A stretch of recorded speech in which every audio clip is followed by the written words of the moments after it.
शायद ऐसा पहली बार हुआ कि कोई आरोपी नीचे बैठ जाए जमीन पर। तो तस्वीरों में आप देखिए कि किस प्रकार से ये जो महिला है, जब इन्हें लाया गया तो कैसे थोड़ी देर बाद ही ये तुरंत नीचे बैठ गई।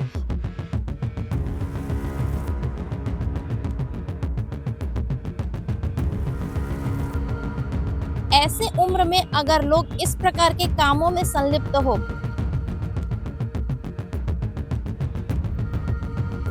13 लाख रुपए के आसपास के ठगी की बातें सामने आई। उन लोगों ने कहा कि आपकी मदर की तबीयत खराब रहती है, उनसे पूजा पाठ कराओगे तो हम ठीक करवा देंगे। प्रार्थी को कहा जाता है कि हमारे बताए पते पर आप आना और कुछ और रुपए लेकर के आना। पावर हाउस में बुलाए और उनसे मिले और उनसे पैसे लेकर के थोड़ी देर बाद आ रहे हैं करके चपत हो गए। आज दुर्ग पुलिस के द्वारा भिलाई स्थित सेक्टर 6 कंट्रोल रूम में एक प्रेस वार्ता रखी गई और अब तस्वीर के माध्यम से आपको कुछ दिखाते हैं।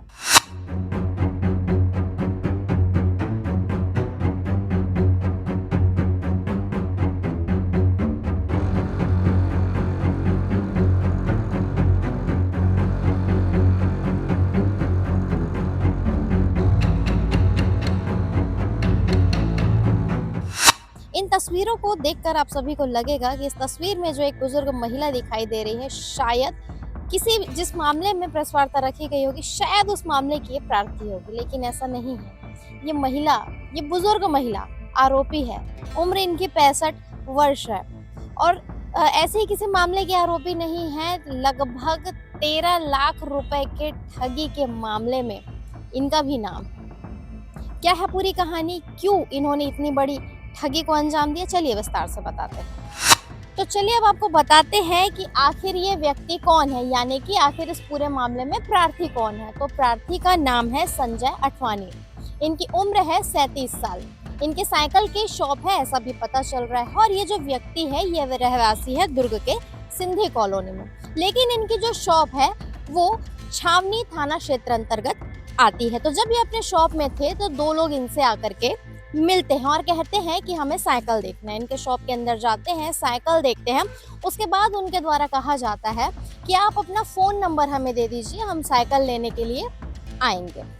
लेकिन थोड़े दिन बीत जाते हैं और कुछ 1 से 2 दिन या फिर कुछ दिनों बाद आरोपियों के द्वारा इन्हें फ़ोन किया जाता है और आरोपियों के द्वारा संजय अठवानी को अपना नाम राजू बताया गया था, ऐसा भी पता चल रहा है। जब इन जो कथित जो राजू है वो जब संजय अठवानी को फ़ोन करते हैं तो कहते हैं कि हमें पता चला है कि तुम्हारे माँ की तबीयत खराब रहती है, तो ऐसा करो कि पूजा पाठ हम उनके नाम से कर देंगे और आपकी जो माता जी हैं वो जल्द से जल्द ठीक हो जाएंगी।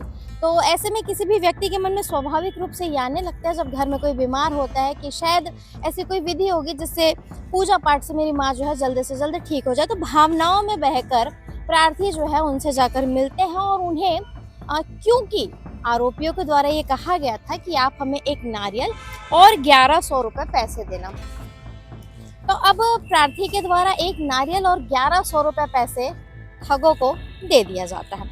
उसके बाद ये ठग यहाँ पे भी शांत नहीं होते क्योंकि ठगों के इरादे तो बहुत आगे तक के थे। ठग उन्हें कहते हैं कि कुल 4 लाख रुपए और जो सोने के कंगन होते हैं इसे अपने घर के मंदिर में आप रख देना और फिर हम आपको बताएंगे कि इनका आखिर क्या करना है, लेकिन आप इन्हें रख देना और भरोसा मानिए कि आपके माता जी का स्वास्थ्य जो है वो जल्द से जल्द धीरे धीरे ठीक होने लगेगा। कुछ दिन बीतता है, उसके बाद ठग के द्वारा प्रार्थी को कहा जाता है कि हमारे बताए पते पर आप आना और कुछ और रुपए लेकर के आना। जैसे कि 4 लाख तुमने जब मंदिर में रखे थे तो तुम जस्ट दुगना रकम लेकर के आना। तो जो प्रार्थी है वो बाकायदा 4 सोने के कंगन और 8 लाख रुपए लेकर के इनसे मिलते हैं और उसके बाद ठगों के द्वारा इन पैसों को और इन कंगन को, सोने के कंगन को लेकर वहां से ठग जो है वो फरार हो जाते हैं। उसके बाद प्रार्थी जब इन्हें कॉल करते हैं तो इनका फ़ोन स्विच ऑफ आता है। वहीं प्रार्थी को शंका हो जाती कि उनके साथ ठगी हो गई। तुरंत दुर्ग पुलिस को बताया जाता है और उसके बाद पुलिस भी तुरंत हरकत में आती है। आसपास के पूरे सीसीटीवी फुटेज को खंगाला जाता है और कुम्हारी के आसपास जाकर फुटेज में ये लोकेट भी हो जाते हैं। और जब इनका पीछा किया जाता है तो देखा जाता है कि ये लोग रायपुर की तरफ आगे भाग रहे थे और वैसे ही इन्हें पकड़ लिया गया। फिलहाल इस पूरे विषय को लेकर दुर्ग पुलिस के द्वारा भी पूरी जानकारी दी गई है कि कैसे क्या कुछ सारा मामला था, वो तो हम आप सभी को सुनाएंगे ही। लेकिन उसके पहले ये बता दें कि तस्वीर में आप जो दो लोगों को देख रहे हैं, एक व्यक्ति है जिसका नाम बाबूलाल और बाबूचंद भी बताया जा रहा है। इसकी उम्र है 45 साल और ये व्यक्ति है चित्रकूट उत्तर प्रदेश का निवासी। वहीं जो दूसरी महिला को आप देख रहे हैं उनका नाम गीता राय बताया जा रहा है और इनकी उम्र है 65 साल। ये हाथरस उत्तर प्रदेश की निवासी है। अब आप सोचिए कि ये लोग कैसे उत्तर प्रदेश से छत्तीसगढ़ आकर इतने बड़े ठगी एक गिरोह बन रहे हैं, कैसे लोगों को बेवकूफ़ बना रहे हैं हम। और यहीं पर ही सारी बातें ख़त्म नहीं होती। इस पूरे घटनाक्रम के दौरान कुल दो पुरुषों की संलिप्तता की बातें सामने आ रही, जिसमें से एक जो पुरुष है इस पूरे मामले में भी फरार बताया जा रहा है और दुर्ग पुलिस का कहना है कि बहुत जल्द उसे भी पकड़ लिया जाएगा। लेकिन अब आप सोचिए कि कैसे अन्य राज्यों से आकर लोग यहाँ पर ठगी की घटना को अंजाम दे रहे हैं। अब चलिए आपको बताते हैं कि इस पूरे मामले में आज दुर्ग पुलिस की तरफ से क्या कुछ बातें बताई गई है। छावनी थाना में 21 तारीख को परसों एक एफआईआर हुआ था, जिसकी जानकारी आप सभी को है, जिसमें प्रार्थी से उसके व्यक्ति उसके दुकान में दो लोग आए थे और साइकिल दिखाने के नाम पर से उनसे बातचीत शुरू किए और मोबाइल नंबर लेकर के उनसे लगातार बातचीत करते रहे। 15 दिवस पहले लगभग वहाँ आए हुए थे। इसी बीच में उन लोगों ने कहा कि आपकी मदर की तबीयत खराब रहती है, हमसे पूजा पाठ कराओगे तो हम ठीक करवा देंगे। इस बात से प्रार्थी जो है उनके झांसे में आ गया और उनसे बोलने लगा कि ठीक है, हम आपसे पूजा पाठ करा लेंगे, कहाँ पर मिलेंगे, क्या होगा, कैसा होगा, इस तरह की सब सारी बातें होने लगी। 16 जनवरी को उन लोग फिर मिले और उन लोगों ने कहा कि हमको पावर हाउस के पास मिलो और एक नारियल और 1100 रुपये देना और उसके बाद आपको रिलीफ मिलना शुरू हो जाएगा। एक नारियल और 1100 रुपये के साथ 16 तारीख को उनसे मिले और उसके बाद वो फिर से आपस में बातचीत करने लगे।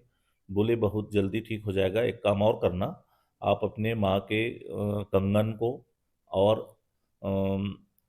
8 लाख रुपए 4 लाख रुपए पहले चढ़ा देना। 4 लाख रुपए को बांध करके आप वहाँ अपने घर में पूजा स्थान पर रख देना और उसके बाद पूजा करना, धीरे धीरे रिलीफ हो जाएगा। और इस तरह से 3 दिन करने के बाद 20 तारीख को उन लोगों ने फिर से छावनी में उनको बुलाया कि अब वो कंगन और रुपए को ले आओ, हम लोग अभिमंत्रित करके वापस करेंगे तो उससे आपका सब ठीक हो जाएगा और 4 लाख और ले आना। इस तरह से 4 कंगन के साथ 8 लाख रुपए नकदी लेकर के उनको छावनी पावर हाउस में बुलाए और उनसे मिले और उनसे पैसे लेकर के थोड़ी देर बाद आ रहे हैं करके चपत हो गए। बाद में जब इन लोगों ने फ़ोन लगाना शुरू किया तो किसी प्रकार की कोई अटेंड फ़ोन नहीं किया उन लोग और बाद में स्विच ऑफ हो गया। तब आकर के पुलिस में रिपोर्ट लिखाया, जिस पर से 318-435 बीएनएस कायम कर विवेचना में लिया गया और पुलिस की टीम उसमें तत्परता से लग गई। सीएसपी के नेतृत्व में क्राइम ब्रांच के साथ मिलकर के एक स्पेशल टीम का गठन किया गया और टीम लगातार सीसीटीवी फुटेज के आधार पर, टेक्निकल एंड के आधार पर उस टीम का पीछा करते गई। तो जहाँ जहाँ सीसीटीवी फुटेज मिलते गए उन लोगों ने यहाँ 3 लोग सीसीटीवी फुटेज में प्रथम दृष्टया दिखे। उसके बाद उन लोग गाड़ी चेंज करते करते करते रायपुर की ओर बढ़ते हुए दिखे। कुम्हारी में सीसीटीवी फुटेज मिला। उसके बाद जब रायपुर में जाकर सीसीटीवी फुटेज देखा गया तो सरोना के पास एक घर में जाते हुए मिले। टेक्निकल एंड के आधार पर उनको जब वहाँ दबिश दी गई उस घर में तो 2 लोग मिले। बाबूलाल 45 वर्ष, ये उत्तर प्रदेश का रहने वाला है और एक ओल्ड लेडीज़ है 65 साल की, गीता राय, ये उनके साथ मिली, ये भी उत्तर प्रदेश की रहने वाली है। एक आरोपी जो अभी गिरफ्त में नहीं है वो बाहर है, उसके लिए भी टीम लगी हुई है और लगातार इसमें हमारी टीम कार्रवाई कर रही है। जब इनके यहाँ सर्चिंग की गई तो 8 लाख रुपए जो इनसे लिए गए थे वो बरामद किए गए। कंगन अभी बरामद नहीं हुआ है, उस विस्तृत पूछताछ और की जा रही है। उनके मोबाइल जब्त किए गए हैं और आज आरोपियों को पुलिस रिमांड में भेजा जा रहा है। सर, जो प्रार्थी है, प्रार्थी से पूछताछ में उसने बताया क्या क्या उसने कुछ इस टाइप का सम्मोहन किया गया था या कुछ दवाई दी गई थी जिससे झांसे में आसानी ये से सामान्य प्रक्रिया है। जब कोई किसी प्रकार की उसको तकलीफ रहती है तो कोई झांसे में आ जाता है। इन किन प्रकार वो तकलीफ से छुटकारा पाने के लिए निकलना चाहता है, इस कारण उनकी बातों में आ गया, ऐसा प्रार्थी ने बताया। ये और भी इसके अलावा और भी लोगों को ऐसा कुछ किया कि पूछताछ में आगे कहीं भी और किसी के साथ? इन लोगों ने अभी किसी प्रकार का कोई स्वीकार नहीं किया है और कहाँ किए हैं। आईसीजीएमएस से और इनके फिंगरप्रिंट से लेकर के और इनके जो मूल निवास स्थान है वहाँ भी हम सूचना दे करके इनके बारे में पतासाजी कर रहे हैं। जैसे सर पूजा पाठ करने क्या तंत्र मंत्र का सहारा? ऐसा स्पष्ट रूप से नहीं बोला जा सकता। लोगों को झांसे में लिए हैं, किसी प्रकार का पूजा पाठ इन लोगों ने नहीं किया है। सर कहाँ के रहवासी हैं? ये उत्तर प्रदेश चित्रकूट के रहने वाले हैं। हाल ही में यहाँ कहाँ रह रहे थे? रायपुर में किराया लेके रह रहे थे।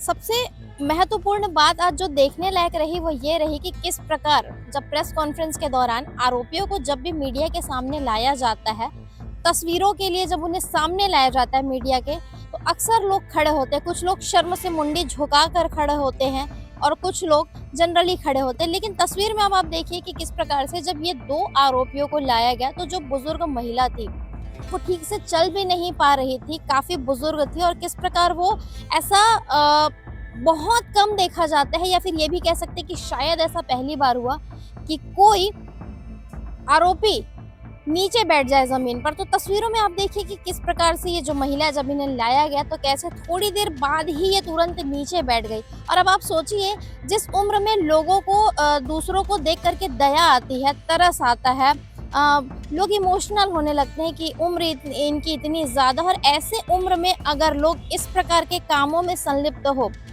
13 लाख रुपए अगर कुल रकम है, वैसे तो 8 लाख रुपए कैश प्रार्थी के द्वारा दिया गया था और 4 सोने के कंगन, इन सारे चीज़ों को मिला करके कुल 13 लाख रुपए के आसपास के ठगी की बातें सामने आई। तो अब आप बताइए, 13 लाख रुपए कोई छोटा मोटा रकम नहीं होता है। इसे जमा करने में लोगों की आधी जिंदगी चली जाती है, या ये भी कह सकते हैं कि काफ़ी लोगों की पूरी जिंदगी की मेहनत की कमाई होती 13 लाख रुपए। और उन ठगी के मामले में ये 2 लोग आज गिरफ्तार किए गए हैं। और अब फिर से मैं आप सभी को कहना चाहूँगी, तस्वीरों में आप देखिए कि ये जो महिला, बुजुर्ग महिला दिखाई दे रही है, इसे देख करके आपके मन में क्या आ रहा है, कमेंट सेक्शन में जाकर कमेंट करके आप ही लोग बताना। एक और ज़रूरी बात, जब प्रेस कॉन्फ्रेंस के दौरान ये पूछा गया कि आखिर इन्होंने इस घटना को अंजाम क्यों दिया है, इसके बारे में भी अभी तक के कोई भी बातें निकल करके सामने नहीं आई। क्या किसी प्रकार की इनकी मजबूरी थी, या ये वाकई में एक ठग गिरोह है, और क्या पहले भी इन लोगों ने इस प्रकार की घटनाओं को अंजाम दिया है, ये सारी चीज़ें अभी जांच का विषय है, ऐसा पुलिस का कहना है। तो फिलहाल आप सभी की इस पूरे विषय में क्या राय है, कमेंट सेक्शन में जाकर कमेंट करके जरूर बताएं। बने रहिए N24 न्यूज़, खबरों की दुनिया के साथ। यदि आपको हमारा काम अच्छा लगता है तो हमें प्रोत्साहित करने के लिए हमारे चैनल को सब्सक्राइब अवश्य करें, वीडियो को लाइक करें, शेयर करें। धन्यवाद।